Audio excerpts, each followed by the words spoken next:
You are most welcome. आज हम लोग चर्चा करेंगे डायरेक्ट इनडायरेक्ट स्पीच पर, नरेशन पर।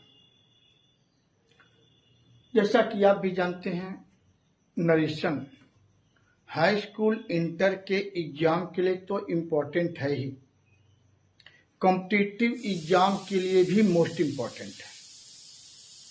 मैं इसको, जैसा कि मैं कल लाइव क्लास तो चलाया, लेकिन नेटवर्क की नाते वो बिल्कुल ख़राब हो गया।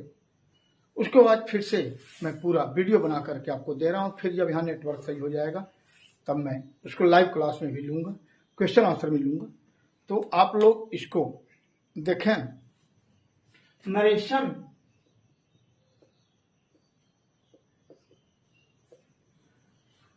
आप भी जानते हैं, नरेशन के बारे में बहुत कुछ कहना केवल समय की वो है, क्योंकि सब लोग अब जानते हैं नरेशन है क्या। किसी की कही हुई बात को जब हम दूसरे से कहते हैं तो कही हुई बात को हुबहू उसी भाषा में तो प्रायः हम लिखने में यूज करते हैं, बोलने में तो यूज करते नहीं हैं, उसको लिखने में ही यूज करते हैं।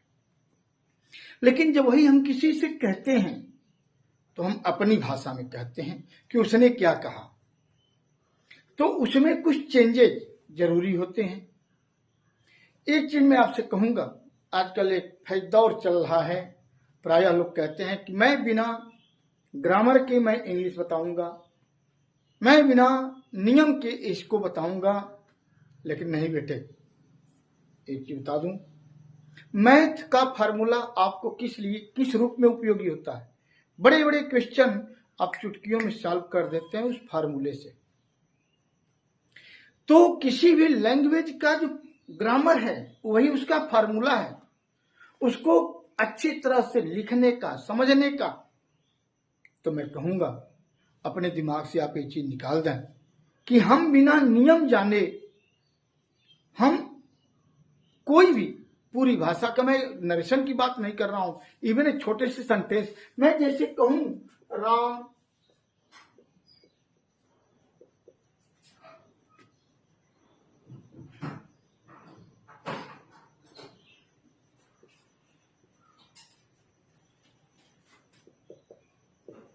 राम ब्रेड फ्लावर इज, क्या बेटा कोई अर्थ निकलेगा इसका?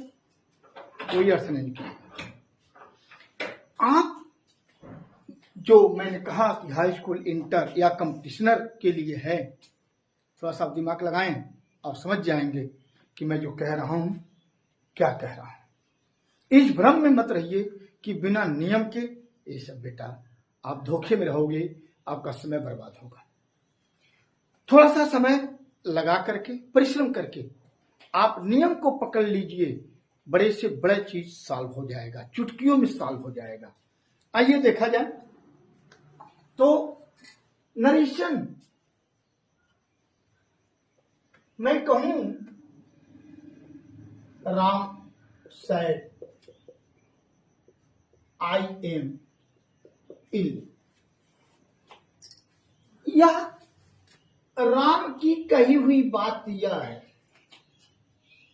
और राम ने यह बात आपसे कहा, अब मैं आपसे यह बात कह रहा हूं। ये पूरा राम की कही हुई बात मैं आपसे कह रहा हूं।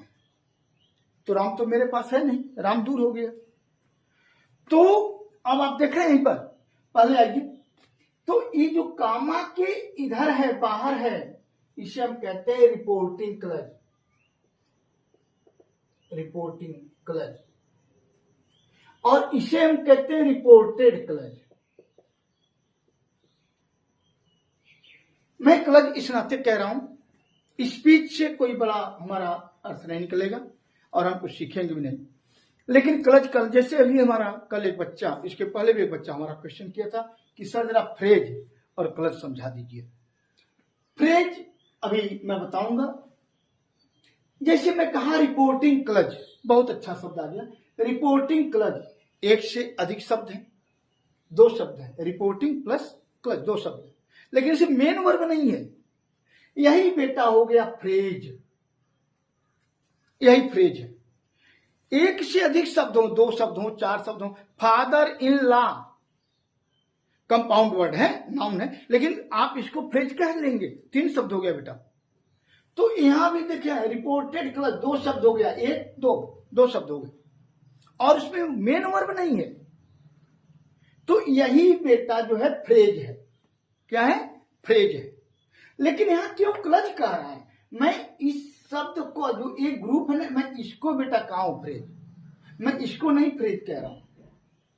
फिर मैं कहूं सिटिंग इन द कॉर्नर, कितने शब्द है बेटा? 1 2 3 4 शब्द है बेटे।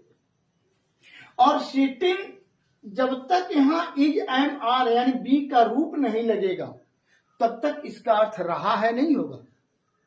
यहां बैठना हो गया या बैठा हुआ हो गया, बैठा है लेकिन बैठा हुआ, बस बैठा हुआ है या था, ये नहीं हुआ, वर्ब नहीं इसमें आया या इसकी स्थिति। तो ये बेटे 4 शब्द हो गए, सिटिंग इन द कॉर्नर, 4 शब्द हो गए। यही बेटा है फ्रेज। हमें उम्मीद है और मैं चाहूंगा कि 2-3 दिन और लगेंगे, अभी इधर की नेटवर्क गड़बड़ चल रहा है। जब तक नेटवर्क इधर सही हो, मैं चाहूंगा कि आप नरेशन इतना बढ़िया सीख जाइए कि जब मैं लाइव क्लास लूं तो आपको भी आनंद आ जाए पढ़ने में और मुझे पढ़ाने में आनंद आ जाए। मुझे लगे कि हाँ मेरे लड़के आज प्रिपेयर होके बैठे हैं, तो आप लोग थोड़ा सा समय जरूर दें आप लोग। आइए, तो ये तो हमको उम्मीद है क्लियर हो गए होंगे फ्रेज। और मैं क्लच क्यों कहा? क्योंकि बेटा इसमें सब्जेक्ट मिल गया और वर्ब मिल गया, लेकिन बेटा एक फुल स्टॉप नहीं लगा है, ये तो कामा लगा है। कामा फुल स्टॉप ने उसको रोकता नहीं है, उसको थोड़ी देर के लिए रोकता है। फुल स्टॉप, ए पूर्ण विराम लग गया नहीं, जब पूर्ण विराम लग जाएगा बेटा तब हो जाएगा sentence. Ram said I am ill, अब यहां आकर के लगा फुल स्टॉप। ये 2 वाक्य है, राम सैड और आई एम इल, 2 वाक्य है। क्लियर? तो लेकिन फुल स्टॉप नहीं लगा है, तो ये क्या है? यही है बेटा क्लच, ए भी क्लच और ए भी क्लच हो गया। तो इसे हम कहते हैं रिपोर्टिंग, यानी इसमें मैं कह रहा हूं, और ये रिपोर्टेड यानी कही हुई बात है उसको। तो ए रिपोर्टिंग क्लच और ए रिपोर्टेड क्लच, इतना तो क्लियर हो गया। आप आगे बढ़ते हैं बेटा हम लोग। हाँ, एक चीज बेटा और सीख लो, ए रिपोर्टिंग क्लच कोई जरूरी नहीं है कि वह पहले ही रहे। रिपोर्टिंग क्लच यहां भी हो सकता है, बीच में भी हो सकता है और लास्ट में भी हो सकता है। लेकिन जब आप कन्वर्ट करेंगे इनडायरेक्ट में तो हमेशा ही आप इसे पहले ही लिखेंगे। यहां तक क्लियर हो गए? चलिए नेक्स्ट, दूसरी बात बेटे, सिंपल चीजें खत्म कर देता हूं फिर हम आगे बढ़ते हैं हम लोग। यहां डायरेक्ट में फुल स्टॉप हो सकता है, क्वेश्चन मार्क हो सकता है, एक्सक्लेमेशन मार्क हो सकता है, 3 मार्क हो सकते हैं। लेकिन जब आप नरेशन बनाएंगे, इनडायरेक्ट में जाएंगे तो ये सब कट जाएंगे, ओनली फुल स्टॉप लिखेंगे, यानी उसमें क्वेश्चन नहीं रह जाएगा। जैसे आपने किसी से कहा तुम कहां जा रहे हो, और वह बात मैं आज आपसे कह रहा हूं कि सोहन ने राम से पूछा कि तुम कहां जा रहे हो, तो मैं आपसे प्रश्न थोड़ी कर रहा हूं, उसकी कही हुई बात आपसे कह रहा हूं। तो वहां इंट्रोगेटिव था, यहां इंट्रोगेटिव नहीं है। यहां यही कंजक्शन बन जाएगा जब इसको मैं इंट्रोगेटिव बताऊंगा। और हाँ, एक बात और आपसे कहूंगा, बहुत अच्छी तरह सीखिएगा इसको, बढ़िया से सीख लेंगे। 1 मिनट भी आप स्क्रॉल मत कीजिएगा ना, तो वीडियो छोड़ के जाइएगा। क्यों? इस नरेशन को आप सीख लेंगे तो कंपाउंड सेंटेंस आपका यहीं से क्लियर हो जाएगा। बड़े बड़े वाक्यों को बनाना आप सीख जाएंगे। इसलिए मैं आपसे रिक्वेस्ट करता हूं, वीडियो छोड़ के प्लीज आप मत जाइए और स्क्रॉल मत कीजिए, ध्यान से बैठिए, थोड़ा सा समय दीजिए। ये नरेशन तो आप सीख, ये तो 2 नंबर का है, इंटर में, हाई स्कूल में 2 नंबर का है, लेकिन आपके इंग्लिश के सेंटेंस बनाने में एक बहुत ही उपयोगी चैप्टर है। जो कंपटीशनर बच्चे हैं उनके लिए उपयोगी है। आप क्वेश्चन आंसर इंग्लिश का लिखेंगे, उसमें उपयोगी है। ये नहीं आता है तो आप बढ़िया से लिख नहीं पाएंगे, और यह जान गया तो लिखना आपके लिए आसान हो जाएगा। इसलिए वीडियो छोड़ के मत जाइएगा, वीडियो पूरा देखिए, कई बार देखिए, अच्छी तरह सीखिए। और बेटे यदि आपके समझ में आ जाए, ये लगे कि हाँ कुछ है इसमें, कमेंट करना मत भूलें। वो कमेंट हमको मोटिवेट करता है कि आपको और अच्छा से अच्छा वीडियो बना करके मैं लाऊं। आपको मैं क्या समझाऊं? हो सकता है कि मैं जो समझा रहा हूं मेरे समझ से तो इजी ढंग से, लेकिन हो सकता है आपको समझ में आ रहा हो सकता है। तो कहां परेशानी आ रही है बेटे, कमेंट में उसको डाल दो, ठीक। और हाँ, आज नहीं, वो लाइव में चॉइसिंग में डाल देता हूं। आप लोग कोई भी समस्या है तो आप लोग मुझे व्हाट्सएप करें। कमेंट में मान लीजिए नहीं आप लिख पा रहे हैं तो आप व्हाट्सएप करें हमारे नंबर पर, या मुझे कॉल कर लें। ओके, कोई ऐसी समस्या, बहुत सी बातें रहती हैं जिसको आप नहीं कमेंट में लिखना चाहते, कोई बात नहीं, मैं नंबर दे रहा हूं, आप लोग उस पर हमसे कांटेक्ट करें, बात करें, आपकी समस्याओं को हम हल करने की पूरी कोशिश करेंगे। आइए, तो ए आ गया, तो कहीं भी हम पंक्चुएशन मार्क केवल ओनली वन फुल स्टॉप ए लगाएंगे। अब आ जाओ बेटे, तो एक तो हम जान गए रिपोर्टिंग और रिपोर्टेड क्लच जान गए। अभी हम केवल सिखा रहे हैं कि क्या क्या बदलेगा, उसके बाद तब फिर एग्जांपल लेकर के आपको एक एक बता रहा हूं। अब जब ये आ गया राम सेड, चलो भाई ये हो गया बेटा। तो जब इसको हम नरेशन यानी इनडायरेक्ट बनाएंगे तो हम कैसे बदलेंगे, तो ये तो मैं बता दिया। ये तो पहले ही एक वो भी चेंज कर सकते हैं, खत्म कर दिया उसको, हर जगह फुल स्टॉप। इसके बाद 5 चीजें इसमें बदलती हैं। ये जो रिपोर्टिंग क्लच है, इसके वर्ब को हम कहते हैं रिपोर्टिंग वर्ब। क्या कहते हैं बेटे? Reporting verb. रिपोर्टिंग वर्ब, यह जो ये रिपोर्टेड क्लच का जो सेंटेंस है वो कैसा सेंटेंस है? असर्टिव है, इंट्रोगेटिव है, इंपरेटिव है, एक्सक्लेमेटरी है, ऑप्टेटिव है। 5 प्रकार के बेटा, assertive, interrogative, optative, imperative, exclamatory. तो जिस प्रकार का ये सेंटेंस होता है उसी प्रकार का हम रिपोर्टिंग वर्ब देते हैं। लेकिन अभी आप घबराइए मत, कोई जरूरी नहीं हर लड़का जान रहा हो। जो लड़के अभी बिल्कुल फ्रेशर हैं, अभी लर्नर हैं, तो आप घबराइए मत। एक एक को मैं उठा रहा हूं, पहले जो इसका बेसिक चीज समाप्त करता हूं कि आप पहले जान जाइए, तो बिल्कुल चुटकियों में आप कर लेंगे, बिल्कुल आसान हो जाएगा। आइए, तो हम इसमें बदलेंगे पहले रिपोर्टिंग वर्ब। अब आज का जो मैं लेख चल रहा हूं, मैं चाह रहा हूं आपको आसान करूं। आज असर्टिव मैं सेंटेंस लूंगा और उसमें एक 90% यही सॉल्व हो जाएगा। 10% बचेगा क्या? कामा के लिए और रिपोर्टिंग वर्ब के लिए, और सब कुछ वैसे के वैसे रहेगा, सब कुछ, तो भी बड़ा वो नहीं है। तो पहले इसको आज असर्टिव में ले चल रहा हूं, कह रहा हूं। असर्टिव हम क्या कहते हैं, जैसे से लगा है, यदि से के साथ टू लगा हो, ध्यान दीजिएगा, से के साथ टू लगा हो, तब इसको हम टेल का फॉर्म कर देंगे। से के साथ टू लगा हो तब इसको हम टेल बना देंगे। अदरवाइज यदि से के साथ टू नहीं लगा है तो से जैसे है वैसे ही रहेगा। शोर हो रहा है तो बोल दो। से के साथ यदि टू लगा है तब तो इसको हम टेल करेंगे। से के साथ टू नहीं लगा है तो से जैसे है वैसे ही रहेगा। और टू कब लगता है? टू जब लगेगा तो बेटा ऑब्जेक्ट लेगा। कौन सा object? Indirect object. Indirect object आएगा। से के साथ यदि टू लगा है तो इनडायरेक्ट ऑब्जेक्ट आएगा, और इनडायरेक्ट ऑब्जेक्ट आएगा तो से के साथ टू लग जाएगा। ठीक है, तो यदि टू लगा है तो हम उसको टेल में चेंज कर देंगे। ओके, से का जो फॉर्म है, से के कौन कौन से फॉर्म हो सकते हैं? से, सेज, और सैड, यही तो 3 फॉर्म होंगे। तो यदि यही हैं और इनके साथ बेटे टू लग गया, से टू, सेज टू और सेड टू, यदि टू लग गया तो से की जगह पर टेल, सेज की जगह पर टेल्स और सैड की जगह पर टोल्ड, और ए टू जो है हट जाएगा। क्यों, ये भी जान लो क्यों। वास्तव में से के बाद पहले आता है डायरेक्ट ऑब्जेक्ट, नियम है, फिर आता है इनडायरेक्ट ऑब्जेक्ट।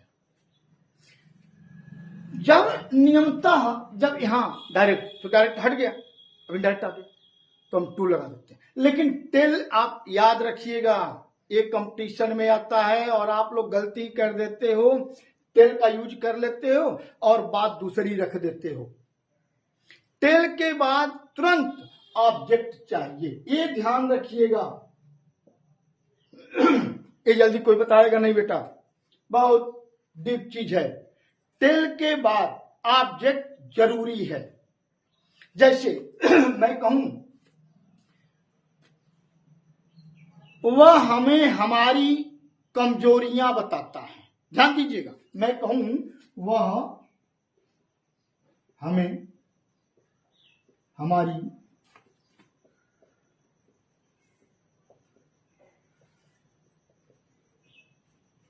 चलो मान लो वह कोई स्थिति के बारे में, कोई व्यक्ति नहीं, कोई स्थिति है, या व्यक्ति, यदि व्यक्ति है तो मैं लगा दूंगा ही, और कोई परिस्थिति है तो लगा दूंगा इट।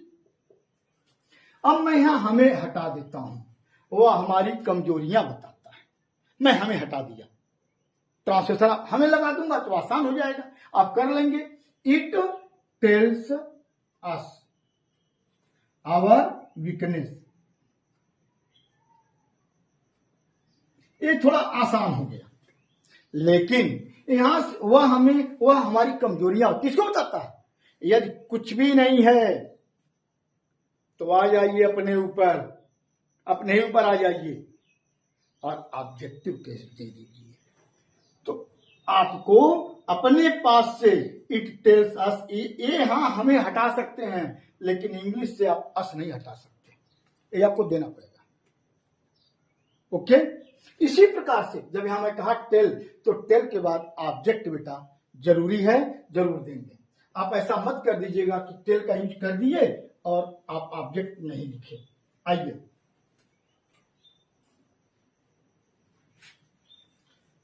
तो मैं कह रहा था, आइए, ये तो आप जान गए।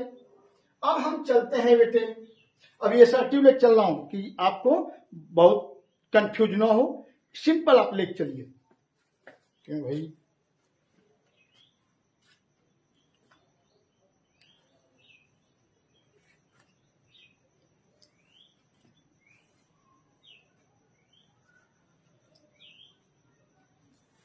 आइए।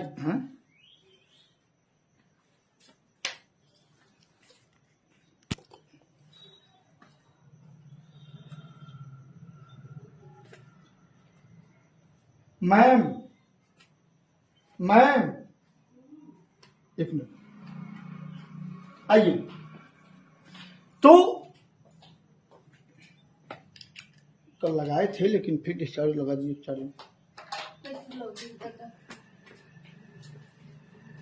जो एक वहां लगाया हूँ उसमें लगा दीजिए, चाहे इसको लगा दीजिएगा, जो छोटा वाला है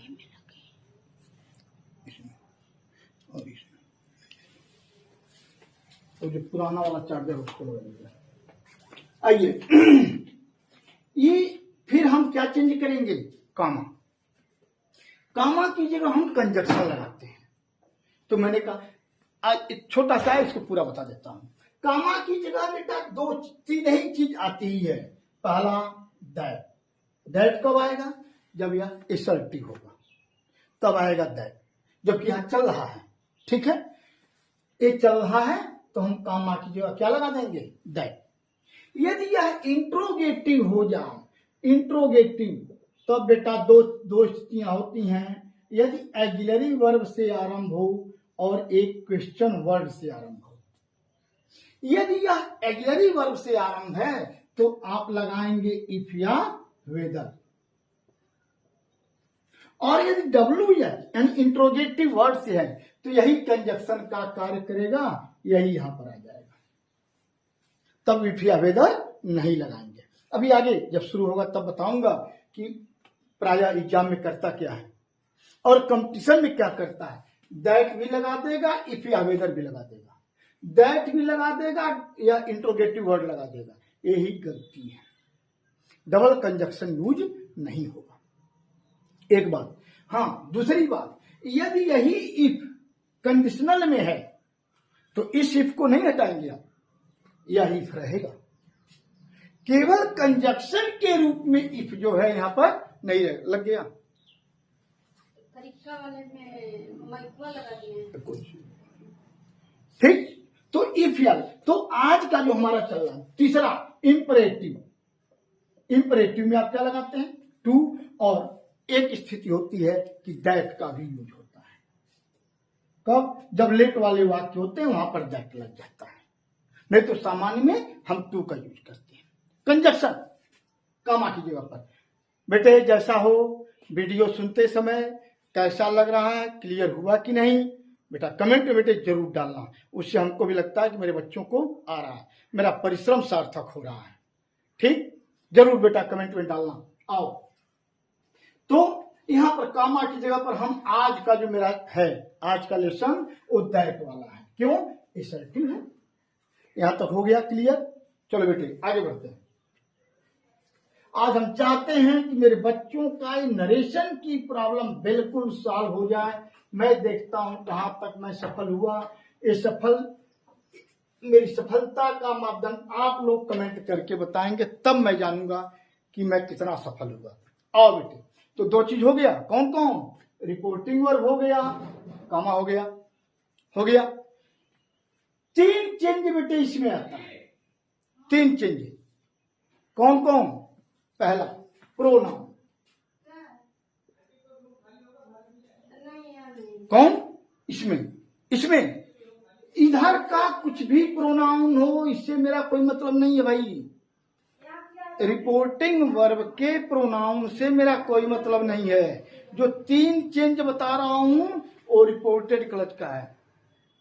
एग्जाम में करेगा, यहां पूरा सेंटेंस ऑब्जेक्ट भी लिख देगा, दो प्रकार के पर्सन लिख देगा, गम्मत घबराइए। इधर के किसी बस को रिपोर्टिंग वर्ब से मतलब है और किसी चीज से आपको मतलब इधर नहीं है।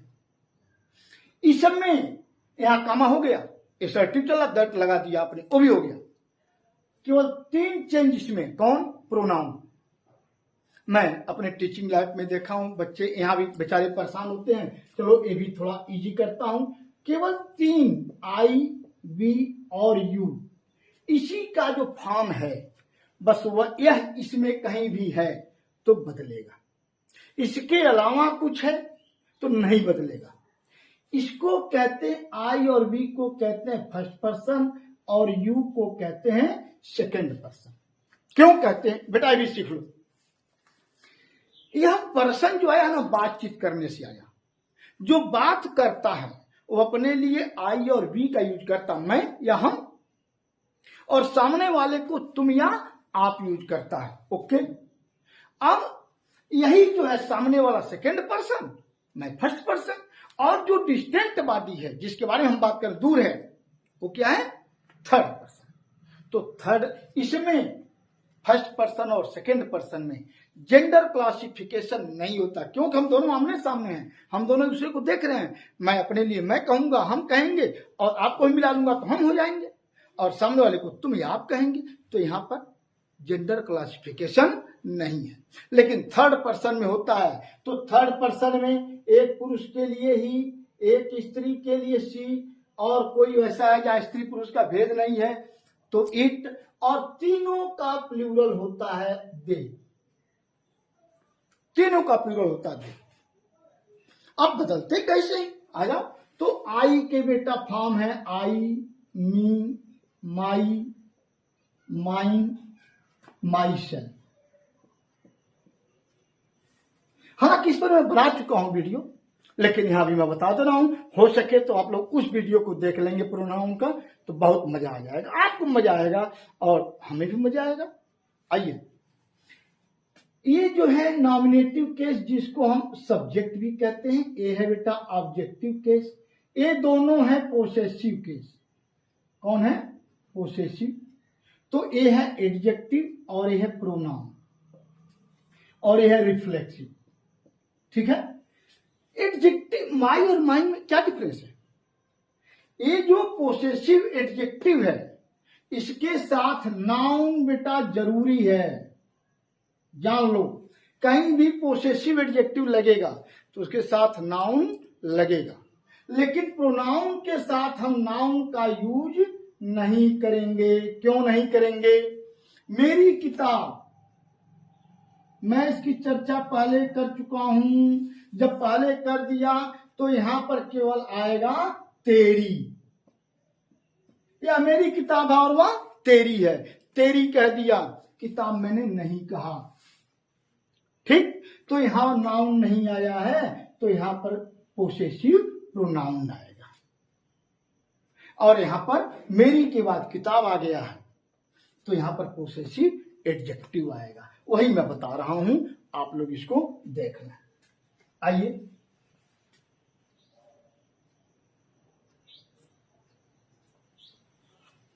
तो I, me, my, mine, we, us, our, ours, ourselves,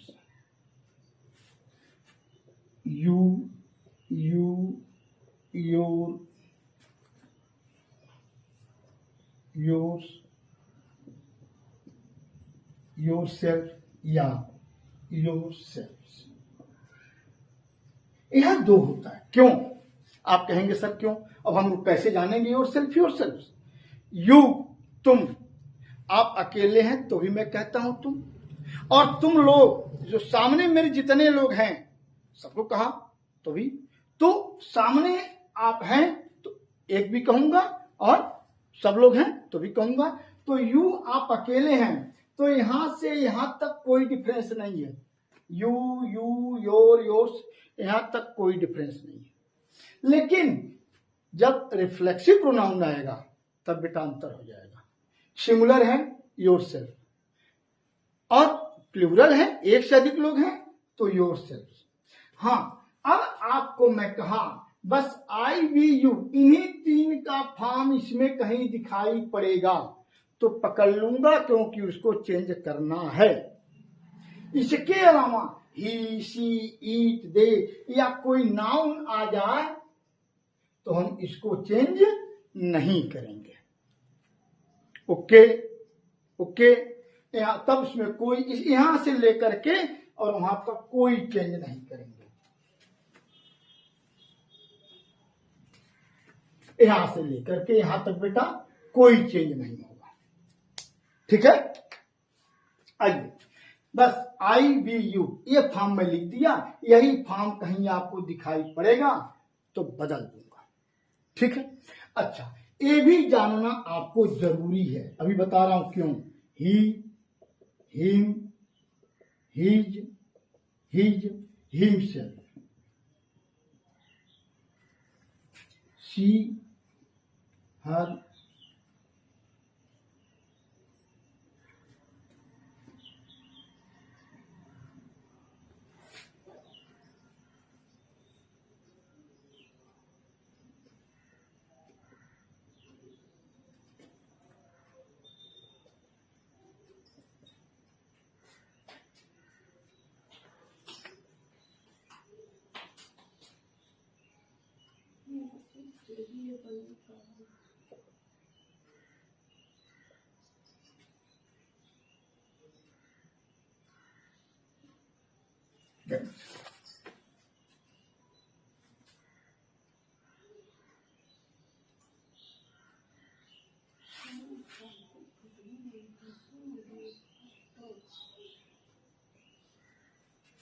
ये मैं इस नाते लिख दिया इन दोनों को कि इसकी जरूरत आपको पड़ेगी, और खास तौर से जो कंपटीशनर बच्चे हैं उनके लिए, जो इंटर के बच्चे हैं उनके लिए इसकी आवश्यकता पड़ेगी। इधर तो इसको मैं यहीं पर लिख दिया, लेकिन आपको तत्काल केवल यहां से लेकर के यहां तक जरूरत है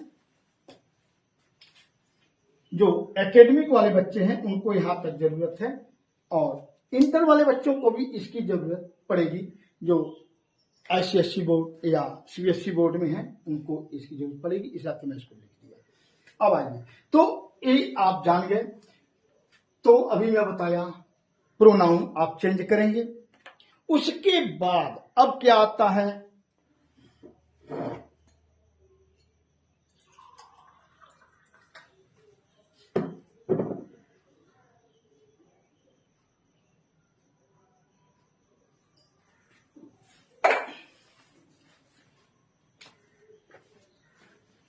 अब इसको मैं रेज कर दूं, आप लोग स्क्रीनशॉट ले लीजिएगा। आइए,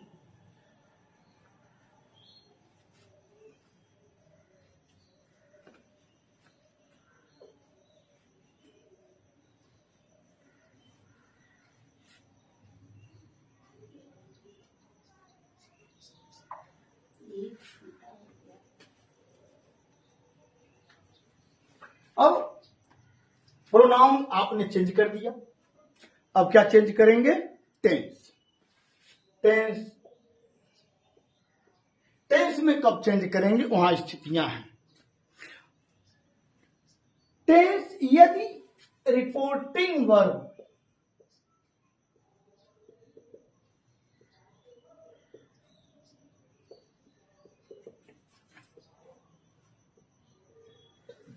प्रेजेंट या फ्यूचर में है तो इसका टेंस चेंज नहीं होगा। यदि रिपोर्टिंग वर्ब पास्ट में है तभी इसका टेंस चेंज होगा। तब कैसे होगा, बहुत ही आसानी से कर लीजिए। जैसे प्रेजेंट का जो रूप है वही फॉर्म पास्ट कर दीजिए। प्रेजेंट का जो रूप है वही पास्ट कर दीजिए, यानी प्रेजेंट इंडेफिनिट। बहुत से बच्चे होंगे नहीं जान पा रहे होंगे, चलो भाई वो भी देख लो।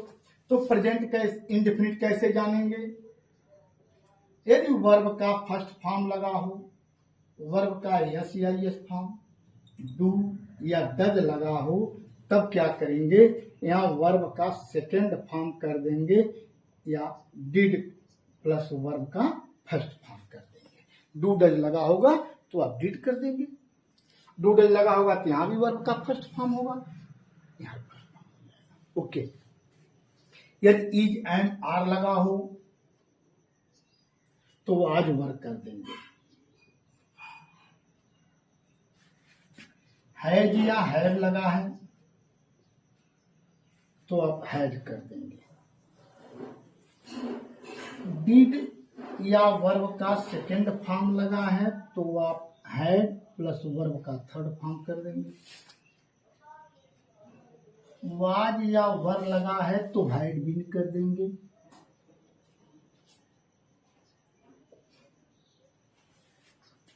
ओके, यहां तक हो गया। इसके बाद अब क्या रह जाता है, शैल, ये सब बेटा मॉडल में आ जाएंगे।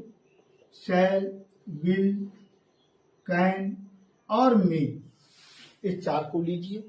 शैल का शुड, विल का वुड, मे का माइट, कैन का कुड। बस एक चार बदलते हैं। एक और है मस्ट। तो मस्ट की स्थितियां अलग से मैं समझाऊंगा आपको। मस्ट की दो स्थिति है, कौन कौन, एक आपकी ड्यूटी कर्तव्य को समझाता है, और दूसरा प्रेजेंट या फ्यूचर में होने वाले कार्य को दर्शाता है।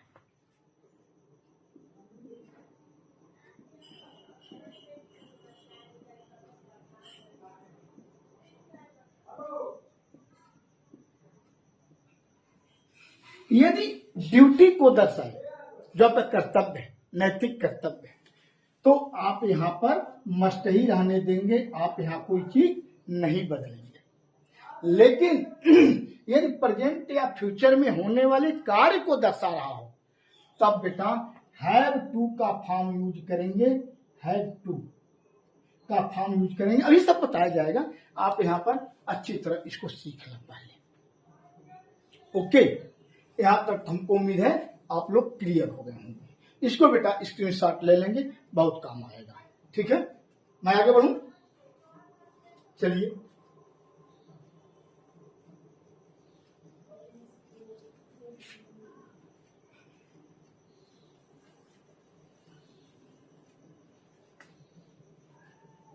हाँ, टेंस में बेटा कुछ स्थितियां हैं कि भले ही आप पास्ट टेंस में हो तो भी इसका टेंस नहीं बदलता है। कब? यदि एक शब्द में मैं कह दूं, एक छोटे से वाक्य में मैं कह दूं, तो तीनों कालों में होने वाली जो घटना है, तीनों कालों में सत्य रहे, उसका टेंस नहीं बदलता है। जैसे मैं कहूं कुत्ते अजनबियों पर भौंकते हैं, तो बेटा तुम्हारे बाबा जब कहीं गए होंगे, किसी गली में अजनबी रहे तो उन पर भी कुत्ता भौंका, तुम्हारे पापा गए तो उन पर भी कुत्ता भौंका, और मैं जा रहा हूं मुझ पर भी भौंकता है, कोई भी गया तो कुत्ते अजनबियों पर भौंकते हैं। ये हमेशा यूनिवर्सल ट्रूथ है, एक तरह से स्वाभाविक है। इसी प्रकार से पेड़ से पत्ते गिरते हैं, हमेशा ही गिरे, आज भी गिर रहे है ना। सूर्य पूरब में उगता है, कल भी उगा था, आज भी उगेगा, कल भी उगेगा, हमेशा उगता है। ओके, तो ऐसी चीजें जो तीनों कालों में सत्य हैं, अब तीनों कालों को जब आप सीख जाएंगे तो फायदा आपको ये हो जाएगा। प्रोवर्ब, कहावतें, वो भी तीनों कालों में सत्य रहती हैं। वैज्ञानिक तथ्य, वो भी सत्य रहती हैं। और जो हिस्टोरिकल इवेंट एक आता है, उसको आप कर लें तो जो हिस्टोरिकल इवेंट उस समय जब कहा था, आज भी कहा जाता है। ये तीनों कालों में बेटा जब हम समझ लेंगे, बड़ा आसान हो जाता है। यानी जो कार्य तीनों कालों में एक समान से हो रहे हों, कल भी था, आज भी है, कल भी होगा, तो ऐसे सेंटेंस पर, ऐसे सेंटेंसेज को हम चेंज नहीं करते हैं। ओके, तो यहां पर नहीं चेंज करेंगे। आइए, तो ये हो गया टेंस। तीसरी स्थिति आती है, इसमें टाइम और पोजीशन। टाइम और पोजीशन वाले शब्द यदि हैं, इसमें निकटता सूचक को दूरी दूरी सूचक शब्दों में बदल देते हैं, नियर को फार कर देते हैं, या डिस्टेंट। ओके, जैसे दिस नजदीक बताता है, को हम क्या कर देंगे, दैट दूर की एक वस्तु, दिस का those, now, then, here, there, hence, thence. हाँ, यस्टरडे, इसको याद करने का एक तरीका बता दूं। जो पहले का हो, यस्टरडे किसे कहते हैं, जो पहले वाला दिन है उसको कहते हैं, तो प्रीवियस कह दीजिए। प्रीवियस और बिफोर दो शब्द हैं। यदि प्रीवियस यूज करेंगे तो डे बाद में लिखेंगे, आप बिफोर लिखेंगे तो डे पहले लिखेंगे, बिफोर बाद में। इसको याद कर लेंगे, बहुत बड़ा काम हो जाएगा। प्रीवियस लिखेंगे तो पहले, डे बाद में। बिफोर लिखेंगे, डे पहले, बिफोर बाद में। जैसे यस्टरडे, द प्रीवियस डे।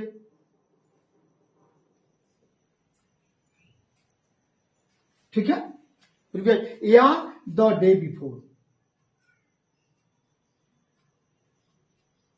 ठीक है, इसी प्रकार नेक्स्ट डे, नेक्स्ट का क्या हो जाएगा, आने वाला, तो नेक्स्ट को बेटा फॉलोइंग में बदल दो। नेक्स्ट को किस में बदलेंगे, जैसे next day, following day, next week, following week, next month, following month, हो जाएगा। इसी प्रकार टू को बेटा दैट में, लेकिन हर जगह नहीं। जैसे आप कहते हो टुमारो, टुमारो, टुडे,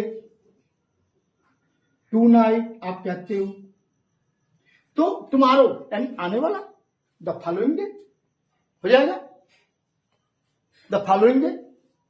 लेकिन टू, यहां पर टू जो है ना, आप दैट लगा दो, टू की जब क्या कर देंगे तो हो जाएगा that day, tonight, that night. इसी नाते मैं यहां कह दिया, अब तुम्हारो इसको मत बोल देना कि दैट मारो, नहीं, गलत हो जाएगा। ठीक है, ऐसा कर। तो ये आप लोग इस प्रकार से नाउ हो गया, जस्ट को देन एगो बिफोर। ठीक है ना, ऐसे बेटा हमको उम्मीद है इससे काम चल जाएगा। तो आप देख लेता हूं, तो छूट रहा हो तो उसको बेटे लिखा देता हूं।